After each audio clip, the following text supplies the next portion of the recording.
Por la señal de la Santa Cruz de nuestros enemigos, líbranos, Señor Dios nuestro. En el nombre del Padre, del Hijo y del Espíritu Santo. Amén. Señor mío y Dios mío, creo fielmente que estás aquí, que me ves, que me oyes. Te adoro con profunda reverencia. Te pido perdón de mis pecados y gracia para hacer con fruto este rato de oración. Madre mía Inmaculada, San José, mi Padre y Señor, Ángel de mi guarda, interceded por mí.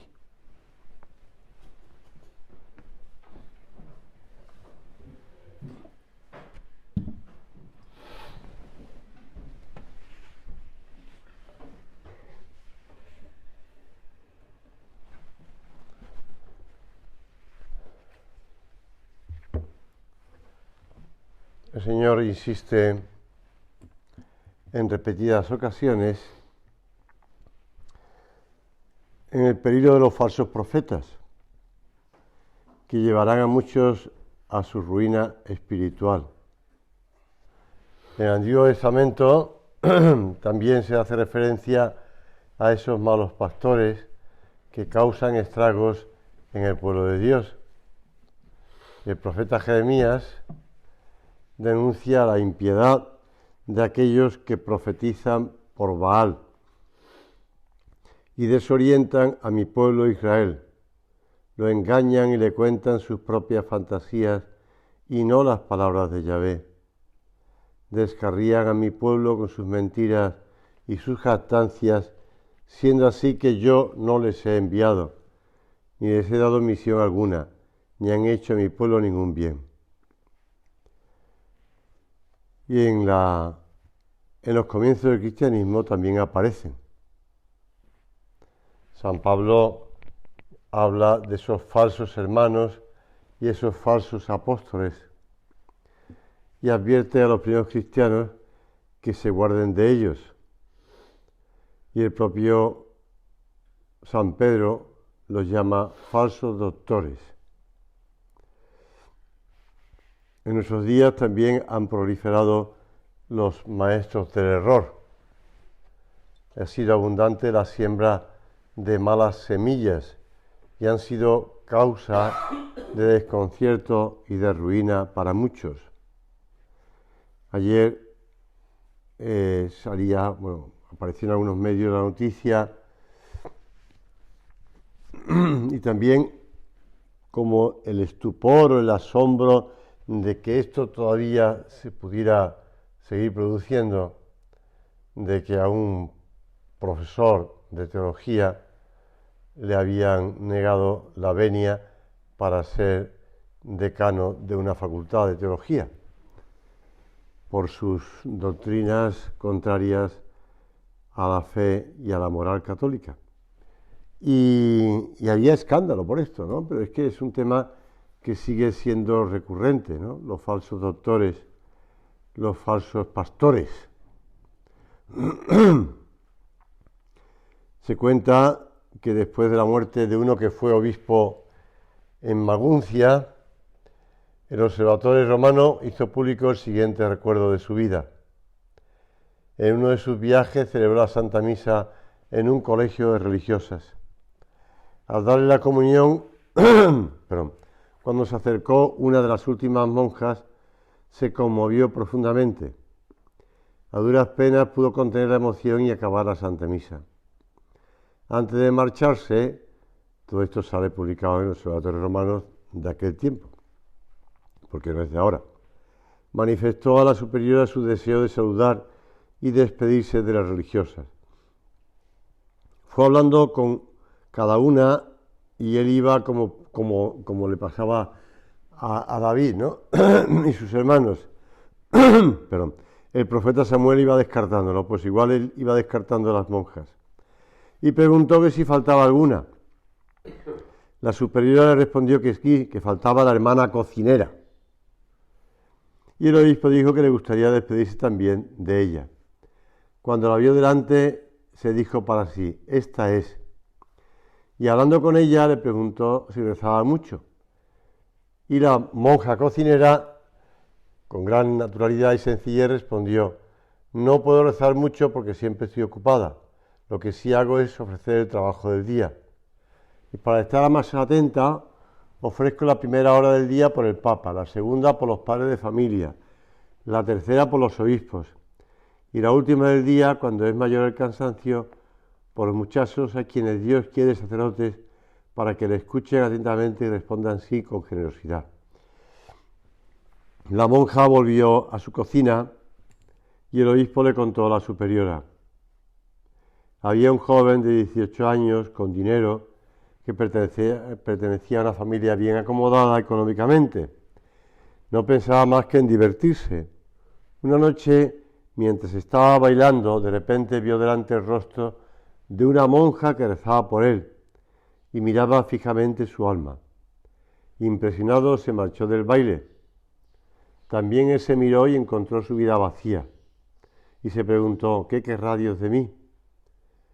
Ingresó en el seminario, se cerró el sacerdote y un día fue consagrado obispo y ahora está hablando con ustedes. Hoy, al distribuir la comunión, he reconocido el rostro de aquella religiosa que vi en mi juventud. Es la hermana cocinera. Por favor, no le diga nada de esto. Ya verá ella en el cielo los frutos de su trabajo. Pero anímela mucho a que siga siempre ofreciendo esa última hora del día por los muchachos a quienes Dios llama al sacerdocio para que sean generosos y digan sí al Señor. El Evangelio de hoy habla de ese pasaje de por los frutos los conoceréis. Los frutos buenos solo pueden provenir de un árbol sano. Por los frutos los conoceréis. Se ve que los frutos de aquella cocinera no solamente era una comida bien condimentada y bien hecha, sino que también había muchos más frutos que ella desconocía además. Por eso el Señor en el Evangelio nos advierte, tened cuidado con los falsos profetas. Se acercan con piel de oveja, pero por dentro son lobos rapaces. Mucho es el daño que causan en las almas, porque los que se acercan a ellos en busca de luz encuentran oscuridad. Buscan fortaleza y hallan incertidumbre y debilidad. El mismo Señor nos señala que tanto los verdaderos como los falsos enviados de Dios se conocen por los frutos. Y a lo mejor, perdón, aunque nosotros no también como aquella buena religiosa no busquemos los frutos ni conocer los frutos, y ella los conocería en el cielo, pero también debemos de preguntarnos a las personas que se acercan a nosotros o que nosotros nos acercamos a ellos, qué estamos produciendo en sus almas. No se trata simplemente de que haya, pues, no sé, risas y haya, pues, una, no sé, iba a decir, una acogida simpática, sino que tiene que haber mucho más. Tiene que haber en las almas que se acercan a nosotros, tiene que haber esa fortaleza, esa claridad de doctrina, ese empuje para acercarse más a Dios y para corresponder a la gracia de Dios. De acuerdo que eso lo hará el Señor, pero por los frutos los conoceréis. Le decía Santa Teresa de Jesús a sus monjas: hermanas, ¿cómo se ve claro a dónde está de veras el amor del prójimo en algunas de vosotras y en las que no está con esta perfección? Si entendieseis lo que nos importa esta virtud, no traeríais otro estudio.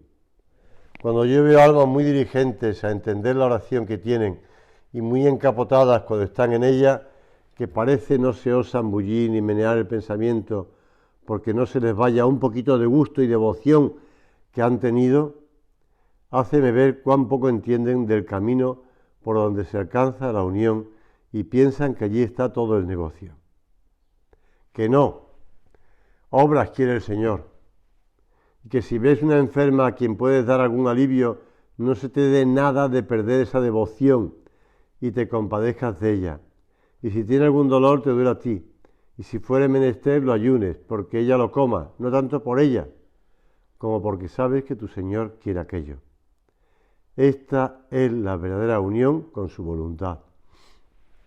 Lo explica Santa Teresa en el castillo interior, en la Quinta Morada.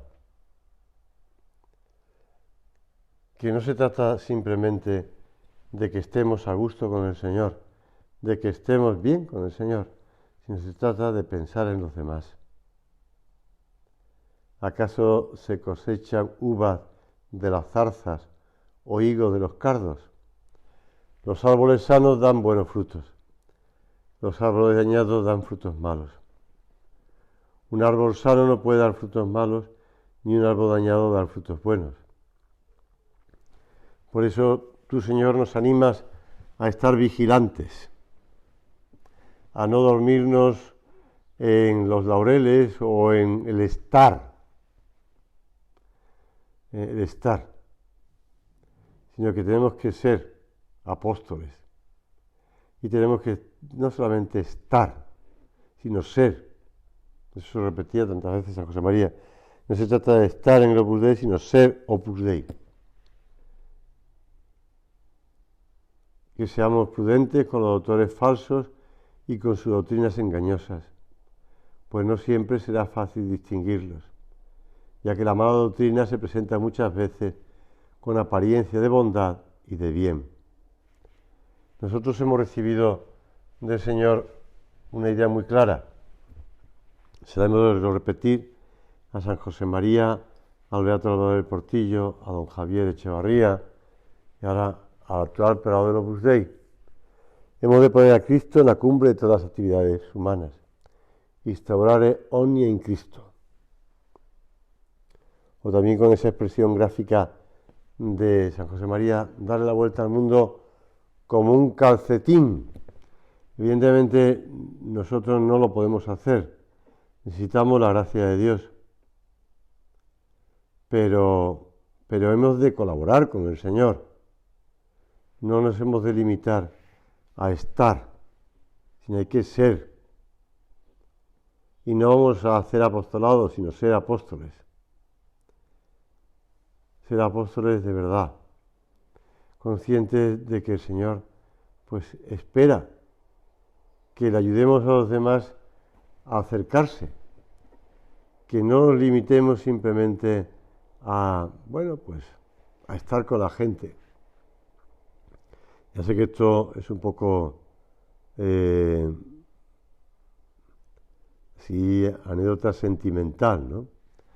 Pero como la cuenta este sacerdote periodista que ya falleció, José Luis Martín Descalzo, en un libro que leí hace años, que eran Razones para la Alegría,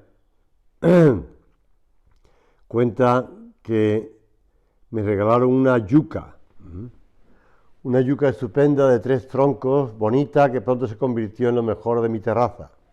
Descubrí que era una planta muy para mí, bastaba regarla una vez cada semana. La crisis le llegó un verano en que tuve mucho trabajo y durante ese tiempo no pisé ni una sola vez la terraza. Fueron además los días de más calor en el año, como ahora estamos teniendo. Un día, al descorrer las cortinas, la vi agonizante. En ese momento me di cuenta de que mi yuca era un ser vivo. Recuerdo que la aboné y la regué seguro de que llegaba tarde.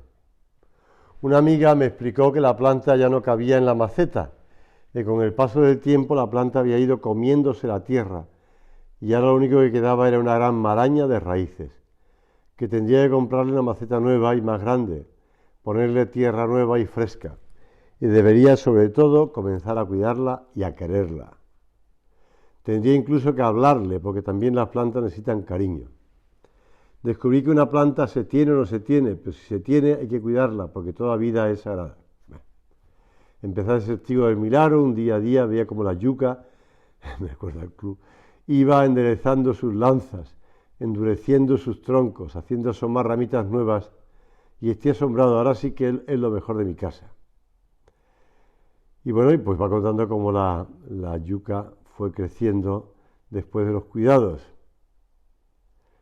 Este hombre se lo plantea como diciendo que a las personas también hay que tratarlas así, hay que tratarlas con cariño, hay que estar pendientes de ellas, hay que hablarles. No podemos limitarnos a estar con la gente, sino que hay que hablarles de Dios, o por lo menos escucharles las preocupaciones, los problemas. Es que hay que dedicar tiempo a estar con la gente a solas, como hacía el Señor con los apóstoles, que dedicaba tiempo a solas a ellos, y hablaba con ellos, y con uno y con otro tenía una conversación y tenía otra. Y por eso le dice a Felipe, Felipe, tanto tiempo conmigo y todavía no me conoces, porque te he dedicado mucho tiempo, he hablado mucho contigo. Pues nosotros hemos de dedicarle tiempo a los demás. Y si vemos que la gente que está a nuestro alrededor no se acerca más a Dios, a lo mejor la culpa es que nosotros no le estamos hablando más de Dios, o no nos estamos preocupando por ellos de verdad, sino que nos limitamos a estar, a tenerles en la terraza.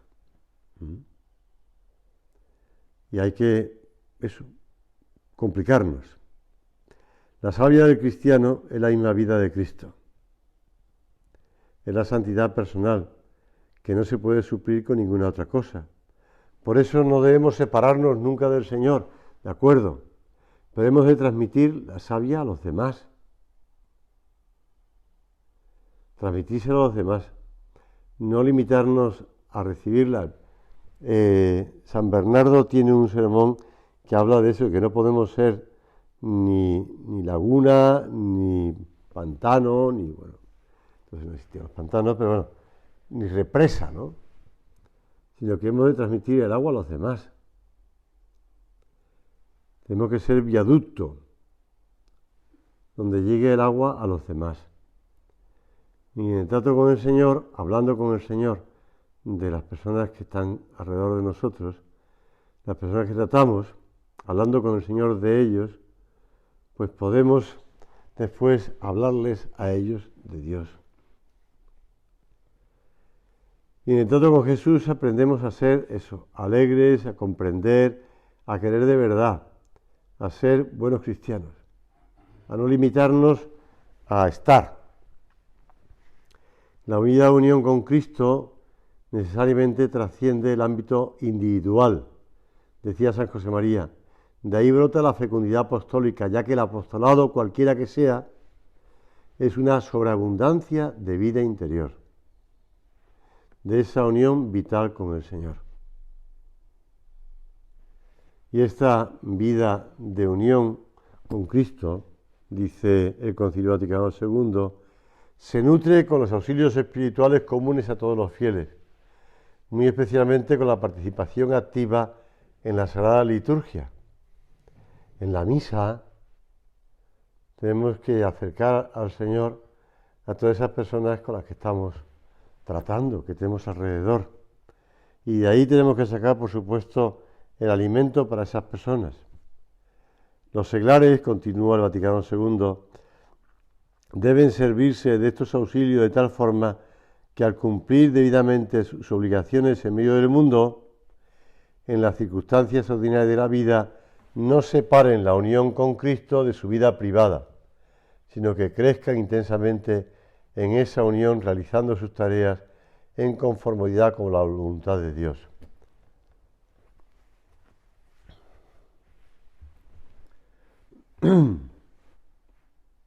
Pues sí, hemos de procurar que ese trato con el Señor, especialmente en la misa, en la oración personal, pero en la misa, pues de ahí sea alimento para los demás. No podemos, siempre se ha recordado que la palabra misa viene de elite missa est, podéis ir al mundo, a ese mundo donde vamos a estar codo con la gente, pues trabajando, pues haciendo actividades sociales, deportivas, lo que sea, familiares, y donde tenemos que procurar llevarles eso que hemos vivido en la misa, que es la entrega de Cristo por los demás, y nosotros imitar a Cristo, ser alimento para los demás. el verdadero centro de la vida del cristiano. La oración personal, la mortificación, que permite ese trato con Dios y ese trato con los demás. ¿Por qué? Pues porque hay que estar con los demás y a veces puede ser un poco cansado, a veces puede ser un poquito pesado, a veces puede ser un poco, bueno, pues sí, escuchar, comprender,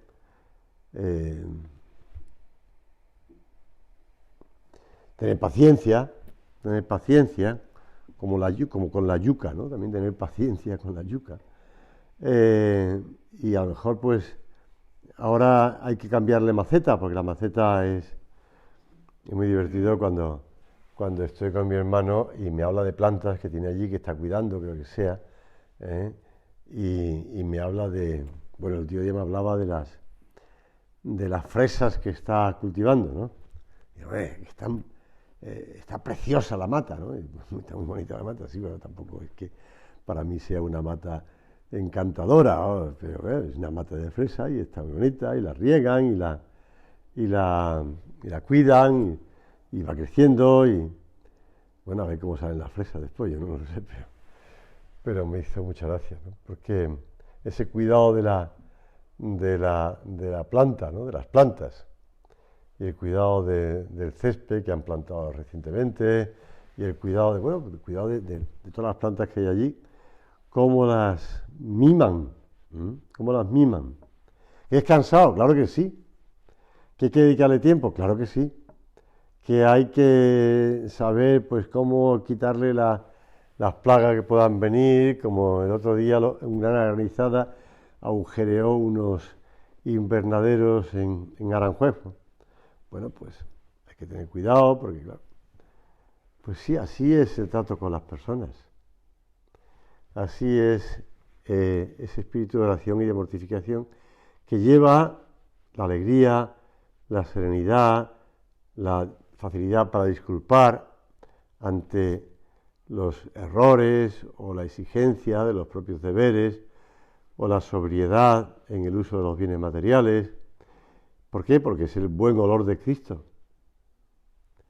El agradecimiento sincero ante los pequeños servicios que nos puedan hacer. Si se descuidara esa unión con Dios, la eficacia apostólica pues se le convertiría en unas relaciones sociales. Y los frutos pues se tornarían amargos. Entre aquellos mismos, señalaba el Papa San Pío X, a quienes les resulta una carga recogerse en su corazón, se está refiriendo al profeta Jeremías, o no quieren hacerlo, no faltan los que reconocen la consiguiente pobreza de su alma y se excusan con el pretexto de que se entregaron totalmente al servicio de las almas, pero se engañan. Habiendo perdido la costumbre de tratar con Dios cuando hablan de Él a los hombres o dan consejos de vida cristiana, están totalmente vacíos del Espíritu de Dios, de manera que las palabras del Evangelio parecen como muertas en ellos. Eso que ya hemos oído tantas veces. Un día le tenéis que preguntar a don Fernando, cuando era periodista de esa revista en la que él escribía, porque escribió un tiempo en una revista, un artículo que hizo sobre las falsas homilías. Preguntarle, porque ese artículo le costó algún pequeño disgusto. Pues porque en el fondo eran unas columnas y unas filas en las que combinando de una columna y de una fila, pues se podía hacer una homilía redonda, si quieres, pero bueno, con palabras vacías, muy reiterativas y muy bonitas y tal, pero vacías. Preguntarle un día a don Fernando, a ver qué me cuenta. Pues, que nunca lo he comentado, ya hace años de esto, pero bueno, pues esas son las palabras vacías que no salen de la oración, que no salen del trato con el Señor, que no salen de ese trato apostólico, ¿no? Pero primero trato con el Señor. Por eso se den consejos a las de tierra sin contenido sobrenatural, o doctrinas propias. También escuchamos las doctrinas propias, que lo que se dice a veces, esa persona ya es maniática, siempre dice lo mismo. Pues sí, porque no es el Evangelio. Si se descuida el trato con Dios, la piedad personal, pues no se producen las obras que el Señor espera de cada uno. De la abundancia del corazón habla la boca. Y si el corazón no está en Dios, ¿cómo podrán comunicar las palabras y la vida que de él proceden? Por eso en nuestra oración personal nos preguntamos hoy, ¿cómo está haciendo nuestra oración, nuestra vida de trato con el Señor? Bueno, también el rosario, todo trato personal con el Señor, con la Virgen Santísima, para que de verdad eso redunde en el trato apostólico. Sabemos que de tu oración salen los frutos, Lo demás no vale. Y a veces el Señor nos sorprende, A veces el Señor nos gasta como bromas, vamos a decirlo así. Porque estamos encomendando unos temas, estamos pidiendo unas cosas, estamos trabajando con una serie de temas, ayudando a personas, etcétera, etcétera, etcétera, y esperamos que a lo mejor haya frutos por aquí, por acá, tal, frutos de identificación con el Señor, de amor a Dios, de acercarse más al Señor y de conversión, de vida personal, etcétera, etcétera. La cosa es un poco cansina o lenta que nos sale. En cambio, por otro sitio, pues nos sorprende. Tantas veces, Señor, nos sorprendes. Cuando a lo mejor ya habíamos perdido un poquito la esperanza. ¿Por qué? Porque nos fiamos de nosotros y tú haces las cosas como quieres y cuando quieres. El otro día, preparando la meditación, recordaba esa anécdota de San José María, que solía visitar con frecuencia a esos enfermos de hospital y que les pedía que ofrecieran sus dolores y molestias por una obra que estaba, comenzando. En una ocasión le dijo una enferma: Padre, qué grande debe ser su obra, porque yo cada día tengo dolores más fuertes. Pues sí, el Señor sabe cómo sacar fruto de estas cosas. En cambio, estamos rodeados Recuerdo todavía el discurso de Cardenal Ratzinger justo antes de ser elegido Papa, el último, que hablaba de que se había querido construir una vida después con la Ilustración, con la enciclopedia, una vida, enciclopedismo, que sirviera para todos, prescindiendo de Dios. Vamos a hacer todo como si Dios no existiera. Y así llegamos a todo y así estamos de acuerdo a todo. Es el laicismo.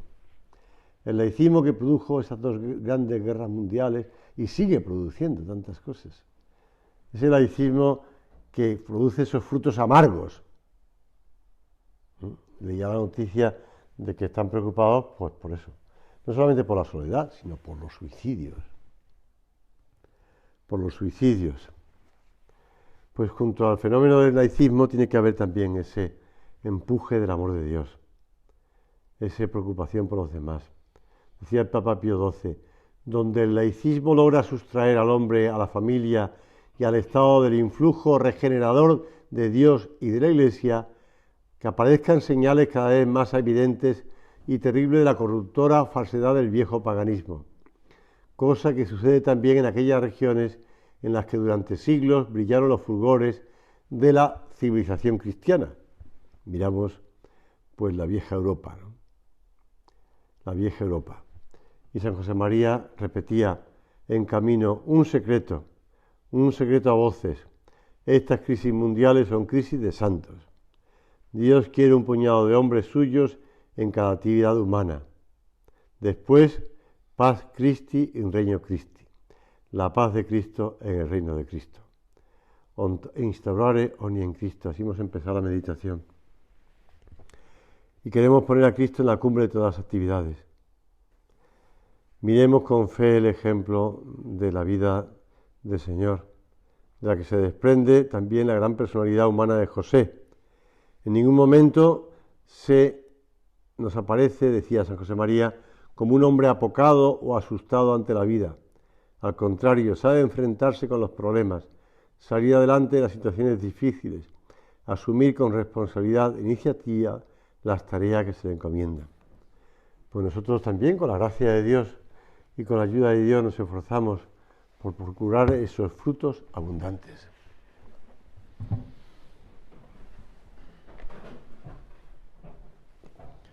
Y gracias, Dios mío, por los buenos propósitos, afectos e inspiraciones que me has comunicado en esta meditación. Te pido ayuda para ponerlos por obra. Madre mía Inmaculada, San José, mi Padre y Señor, Ángel de mi guarda, interceded por mí.